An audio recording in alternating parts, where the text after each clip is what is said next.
या मालिकेच्या आजच्या भागात आपण पाहणार आहोत राजकुमार, तिलोत्तमा आणि ऐश्वर्या यांनी देवाला आणि घोरपड्यांना घरी बोलावून घेतलेले असते।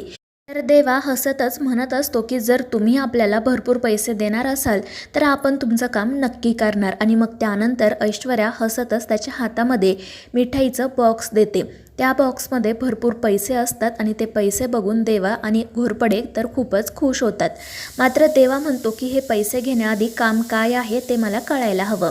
आणि मग राजकुमार त्याच्याकडे अस्मी प्रधानचा फोटो देतो आणि त्याला सांगतो की काही करून या मुलीला शोधून आणायचं। तो फोटो बघून देवा विचारतो की कोण आहे ही मुलगी।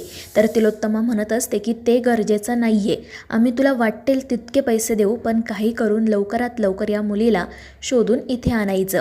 त्यावर देवा त्यांच्या तोंडावर तर ठीक आहे म्हणतो, मात्र मनाशी विचार करतो की नक्कीच काहीतरी गडबड आहे। ही मुलगी कोण आहे आणि या लोकांना ह्या मुलीला का शोधायचे ते मला कळायलाच हवं, कारण या सगळ्याचा आपल्या सिस्टरच्या लाईफवर कोणताही परिणाम होता कामा नये। आणि मग त्यानंतर तो तिथून बाहेर पडतो। दुसरीकडे जेवण झाल्यानंतर सारंग अप्पूसोबत गप्पा मारत बसलेला असतो। अप्पू त्याला विचारत असतो की सारंग दाजी, तायडी नेहमी सांगते की तुम्हाला खूप काम असतं, मग तुम्ही आता इथे कसे काय आलात? आणि त्यावेळी सारंग हसतच म्हणतो की अरे काम तर असतंच मला, पण मी तुला भेटण्यासाठी इथे आलो। आता मित्राला भेटण्यासाठी वेळ तर काढायला हवाच ना। आणि त्याचं ते बोलणं ऐकून अप्पू तर खूपच खुश होतो। तितक्यात सारंगला बबलूचा फोन येतो। बबलू विचारत असतो की कुठे आहात दादा तुम्ही? आणि त्यावर सारंग हसतच सांगतो की सावलीकडे आलोय, तूच तर मला आयडिया दिली होती ना।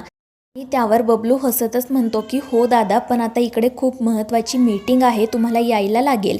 तिलोत्तमा मॅडमसुद्धा येणार आहेत। आणि त्यावर सारंग म्हणतो की अरे हो बबलू, मीटिंग तर खूप महत्त्वाची आहे, मी लगेच इथून निघतो। आणि मग त्यानंतर तो पुन्हा घरी जाण्यासाठी निघतो। तितक्यात सावलीचे आई बाबा त्या ठिकाणी येतात। ते सारंगचे मनापासून आभार मानतात आणि मग घरच्यांची चौकशी करतात। सारंग सांगतो की घरी सगळेजण ठीक आहेत आणि सुखदेव पण तो पुढे काय बोलणार त्याआधीच सावली त्या ठिकाणी येते आणि सारंगला थांबवते। ती सारंगला म्हणत असते की मला तुमच्याशी महत्त्वाचं बोलायचं आहे, प्लीज बाहेर चला। तर सारंग विचारत असतो की अगं तुला असं काय बोलायचं आहे? पण सावली त्याला काही उत्तर देत नाही आणि त्याच्या हाताला पकडूनच त्याला बाहेर घेऊन जाते। आणि ते बघून तिचे आई बाबा मात्र हसत असतात। दुसरीकडे देवा आणि घोरपडे जगन्नाथजींच्या घरी जातात। त्यांची बायको सगळ्यांसाठी छान सरबत बनवते, मात्र ती जगन्नाथजींना काही देत नाही, कारण ते खूप वेळा चहा पिलेले असतात। आणि ते बघून देवा आणि घोरपडे हसू लागतात। तर जगन्नाथजी म्हणत असतात की बाहेर आपण जरी जग चालवत असलो ना, तरी घरी मात्र बायकोचं सगळं ऐकावंच लागतं। आणि त्यावर तेही दोघे हसतच हो म्हणतात। त्यानंतर देवा म्हणतो की फादर, तुमच्याकडे माझं एक महत्त्वाचं काम होतं। जगन्नाथजी विचारतात की काय देवा? आणि त्यावर देवा विचारतो की ही अस्मी प्रधान कोण आहे? आणि त्यावर जगन्नाथजी सांगतात की ही तीच मुलगी आहे जी लग्नातून निघून गेल्यामुळे सावलीचं आणि सारंगचं लग्न झालं। आणि ते ऐकून देवा म्हणतो म्हणजे या मुलीमुळे आपली सिस्टर सारंगच्या आयुष्यात आली तर? आणि त्यावर जगन्नाथजी हो म्हणतात। आणि मग देवा त्यांना तिलोत्तमाने जे काम त्याच्यावर सोपवलेलं असतं त्याबद्दल सांगतो। जगन्नाथजी म्हणत असतात की तिचा माझ्यावर खूप राग आहे आणि मी तिला मुद्दाम सांगितलं होतं की सारंगच्या आयुष्यात प्रेमविवाह आहे, त्याचमुळे कदाचित तिने हे काम सोपवलं असेल। तिला आता त्या अस्मी प्रधानला मुद्दाम सारंगच्या आयुष्यात आणायचं असेल। आणि ते ऐकून देवा म्हणतो की ठीक आहे, तुम्ही काही काळजी करू नका, आता पुढे काय करायचं ते मी बघतो। तर दुसरीकडे सावली सारंगला घेऊन बाहेर येते। सारंग तिला विचारत असतो की सावली काय झालं?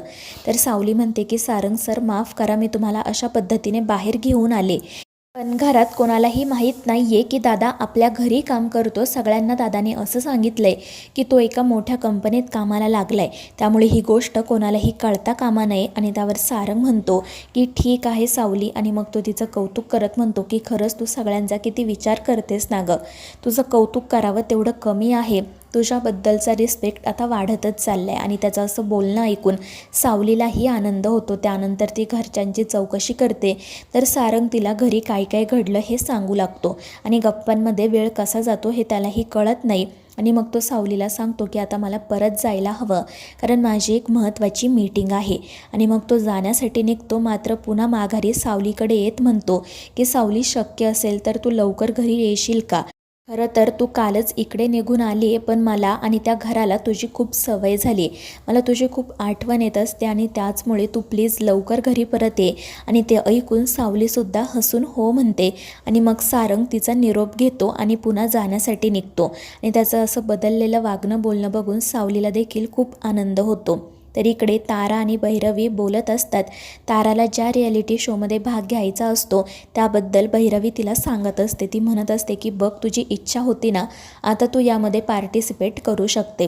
आणि फक्त पार्टिसिपेट नाही तर हा शो तूच जिंकणार, कारण तसंच बोलणं झालं आहे. आणि ते ऐकून तारा तर खूपच खुश होते. त्यानंतर भैरवी तिला सांगते की तू यामध्ये पार्टिसिपेट करणार आहेस, म्हणून तुला भरपूर पैसेसुद्धा मिळणार आहे. आणि ते ऐकून तारा तर खूपच खुश होते. पण मग ती भैरवीला विचारते की त्या सावलीचं कसं, ती येईल का?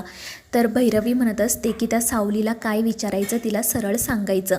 आपण जिथे बोलावू तिथे तिला यावंच लागेल. आणि ते ऐकून तारासुद्धा खुश होते. मात्र तरीही तिच्या मनात एक विचार येतो. भैरवी विचारते की आता काय झालं?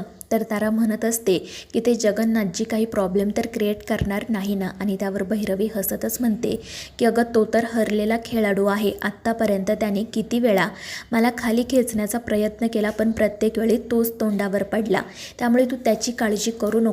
आता तो चुकूनही आपल्या वाटेला जाणार नाही, कारण या भैरवी वजेला हरवणारा अजून जन्माला यायचा आहे. आणि त्यावर ताराही हसतच हो म्हणते.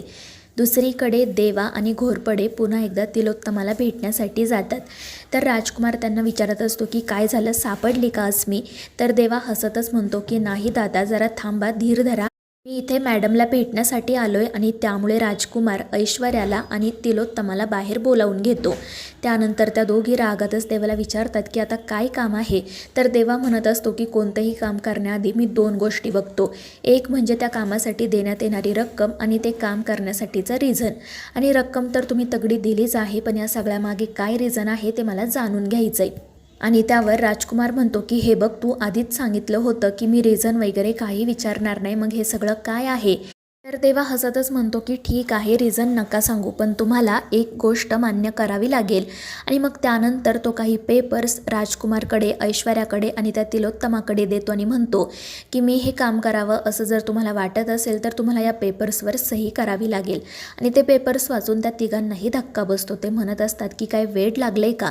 तर देवा हसतच म्हणत असतो की मी जर अस्मी प्रधानला शोधून आणावं अशी तुमची इच्छा असेल तर तुम्हाला या पेपर्सवर सही करावीच लागेल. त्या पेपर्समध्ये लिहिलेलं असतं की जरी अस्मी प्रधान परत आली तरी सावलीचं या घरातील स्थान असंच राहील.